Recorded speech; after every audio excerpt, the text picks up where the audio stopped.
Assalomu alaykum qizlar. Hammanglar yaxshimisizlar, sog'misizlar, charchamayapsizlarmi? Bugun sizlar bilan va nihoyat marafonimizni birinchi darsligida ko'rishib turganimdan juda ham xursandman.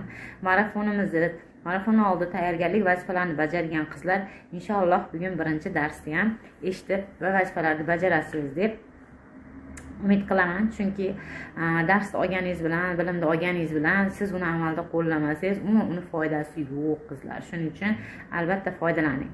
Demak, bizning bugungi birinchi darsimiz professionallikka qadam, ya'ni rivojlanishingizga birinchi qadamlar bo'ladi. Mana shu 20 qadamni bittalab hammasini etap rejalashtirib chiqqanman. Bu 20 qadamdan keyin albatta siz boshqa pog'onaga ko'tarilishingiz aniq bo'ladi. Qizlar, biz tikuvchi deganda, chevar deganda, dizayner emas, konstruktor emas, oddiy uyda o'tirgan tikuvchilarni o'zimizdan bosh juda ham hurmatli, qanaqadir martabali kasb, hunar deb qaramasligimiz bo'ladi. Eng katta biz xatoyimiz. Nima uchun rivojlanmayotganimiz, nima uchun keyingi pog'onaga ko'tarmayotganligimiz sababi e'tibor kam berganimiz. Yoki bo'lmasa kimdir yirtig'ini tikib beradigan qanaqadir hunar egasimiz deb bilganimiz bo'ladi. Bilib oling, biz eng hurmatli, juda ham kerakli bo'lgan, juda ham hurmatga loyiq bo'lgan hunar egasimiz. Mana shuni o'zingizga shunaqangi ustanovka qilib olingki, hech qachon esingizdan chiqarmang. Har doim o'z hunaringizdan faxrlaning. Har doim. Chunki bizga bergan, Alloh bergan bu hunarni hammaga ham bermaydi. Hammaga ham emas bu ishni qilish. Mana shu esingizdan chiqmasin. Shuning uchun har bir narsani o'zini qiymati bo'ladi qizlar. Kimdir shunchaki переделкасы uchun kam pul so'ramang. Yaxshi normal pul so'rashga, o'zingiz mehnatingizga, ko'proq ketgan vaqtingizga qarab pul olishni o'rganing. Hamma mehnat qiladi. Hamma qiladi, lekin yengil mehnat qilib turib ham ko'p vaqt ketkizsa, vaqtiga qarab narx qo'yiladi. Nimagadir narx qo'yayotgan. Mana shuni esingizdan chiqarmang. Bizni hunarimiz ayniqsa shunaqa bo'ladi.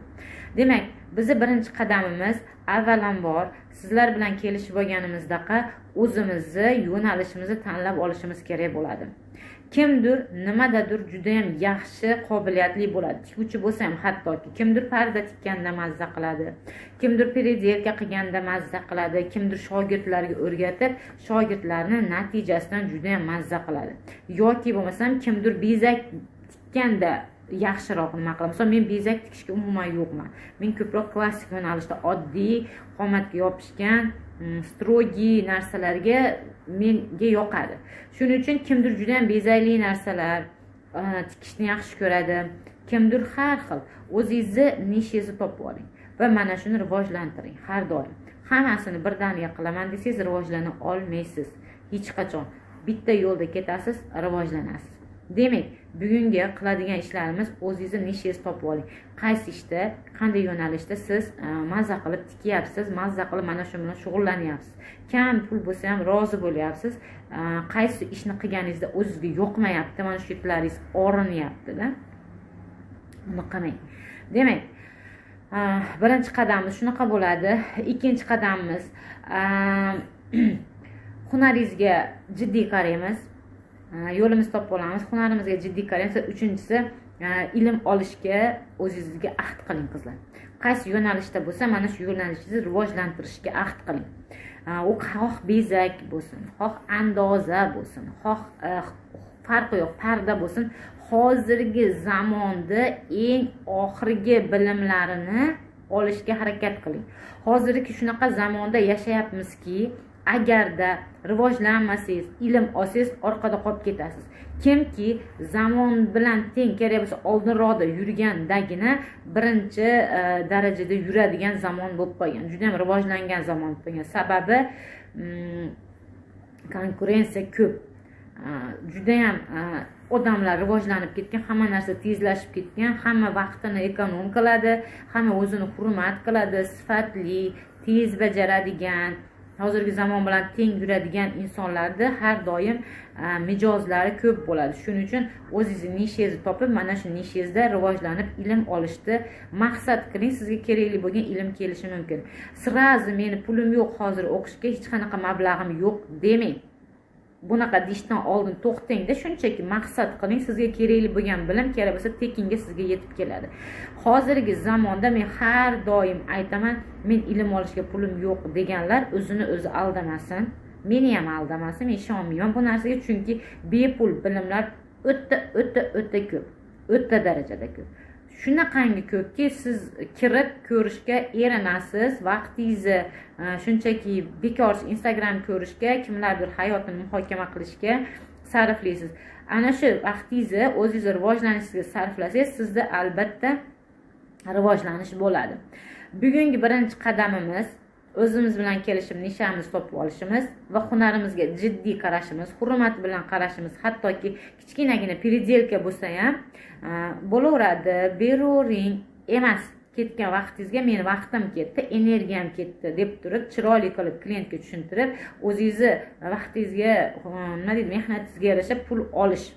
Hamma o'zini narxini o'zidan kelib chiqib qo'yadi. Shuning uchun men narxni aytmayman, sababi qishloq, rayon, ya'ni tuman, shahar, viloyat, Toshkent hammasining o'ziga yarasha narxi bor. Toshkentda juda ham qimmatga tikar deysizlar, lekin ularning ham chiqimi juda ham qimmat bo'ladi. Arendasi, misol uchun tirikchiligida hamma pul uchun ularning ham chiqimi katta bo'ladi. Tumanda ham biz qo'ygan narximizga yarasha arendamiz yoki nalogimiz, shunaqa chiqimimiz bo'ladi. Shuning uchun o'zingizni turgan hududingizni boshqa hudud bilan moslashtirmang. O'zingiz hududingizni eng baland narxdagi tikuvchisi bo'lsangiz, sizga hozirchaga yetadi. O'zingiz narxingizni o'zingiz bilan kelishib oling. Qancha tiksangiz bir kunda nechta tika olasiz va mana shu tikkan ishingizga qancha narx qo'ysa sizni qoplaydi. Qiynalmasdan osongina normada qilishingiz mumkin. Baland narxda tiksam kelmay qo'yadi deb o'ylamang, keladi. Kerak bo'lsa istab keladi, sizni kutib turadi. Men javob beraman bu narsaga. Qachonki ishingiz sifatli bo'lsa, qachonki siz ishingizga javob bera olsangizgina siz xohlagan narxingizni qo'ya olasiz va buning uchun demak siz ilm olishingiz kerak bo'ladi. Ilm olasiz, o'rganasiz, o'zingiz ustingizda ishlaysiz va baland narxdagi tikadigan professional tikuvchiga aylanasiz. Demak, bugungi qo'yadigan qadamimizni birinchi qadamimiz 3 ta o'zgarishdan boshlaymiz. Mana shu o'zgarishlarni qilamiz va ertaga keyingi darsimizda ikkinchi qadamni boshlaymiz qizlar. Sizlar uchun 20 kunlik asta-asta, sekin-sekin pastidan yuqoriga qarab ketamiz. Va bu marafon davomida alohida video qilib beraman sizlarga. Etaplari haqida va natijalari haqida tayyorlab beraman qizlar. Shunchaki oddiy gaplar emas bu gaplar. Kimdir hammasini o'zimiz bilamiz, lekin kimdandir eshitib, kimdandir eshitib informatsiya olganimizda mana shu ishni qilishga bizga turtki bo'ladi.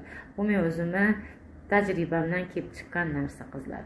Demak, sog' salomat bo'lamiz va bugungi darsimizni bajaramiz qizlar.